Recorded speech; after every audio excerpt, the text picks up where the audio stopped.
If you want to set up a VPN on your OPPO Reno 15, first of all, you can, for example, open Settings.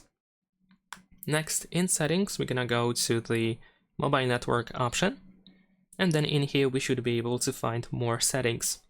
Now here we have the VPN option, and you should be able to use this plus button in the upper right corner in order to create a profile for your VPN if you want to manually use a VPN connection, if you want to add the VPN connection by yourself. And then once you add the VPN profile, you should be able to select from this list in order to connect to it.